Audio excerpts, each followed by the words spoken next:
देश दुनिया की खबरों से जुड़े रहने के लिए अभी सब्सक्राइब कीजिए आदर्श न्यूज चैनल को और जुड़े रहिए देश दुनिया की खबरों से। प्रधानमंत्री की अध्यक्षता में हुई बैठक के बाद 12वीं सीबीएसई बोर्ड की परीक्षा भी रद्द कर दी गई है। अब इस परीक्षा के रद्द होने के बाद सबसे बड़ा सवाल ये है कि इस बार की परीक्षा देने वाले विद्यार्थियों के अंक को किस प्रकार तैयार किया जाएगा।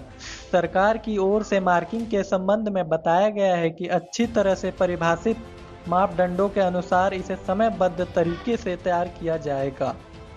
केंद्रीय शिक्षा मंत्री डॉक्टर रमेश पोखरियाल निशंक ने ट्वीट में बताया है कि 12वीं कक्षा के परिणाम समयबद्ध तरीके से एक पूर्णतः स्पष्ट मापदंडों के अनुसार तैयार किए जाएंगे। निशंक की ओर से एक वक्तव्य में कहा गया है कि पिछले साल की तरह यदि कुछ विद्यार्थी परीक्षा में बैठने की इच्छा रखते हैं तो उन्हें स्थिति का अनुकूल होने पर सीबीएसई द्वारा उन्हें ऐसा विकल्प प्रदान किया जाएगा।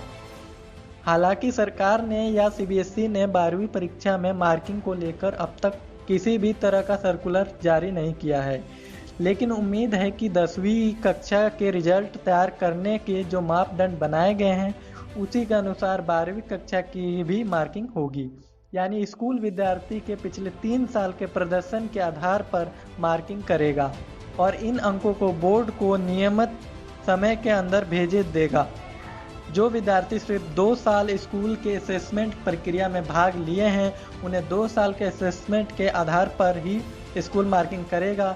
इसके अलावा जिन विद्यार्थियों ने स्कूल में 3 साल से भी किसी साल असेसमेंट प्रक्रिया में भाग नहीं लिया है उन्हें स्कूल भी किसी भी तरह से सूचित करेगा और उनके लिए वैकल्पिक प्रश्न पत्र के आधार पर एक परीक्षा लेगा।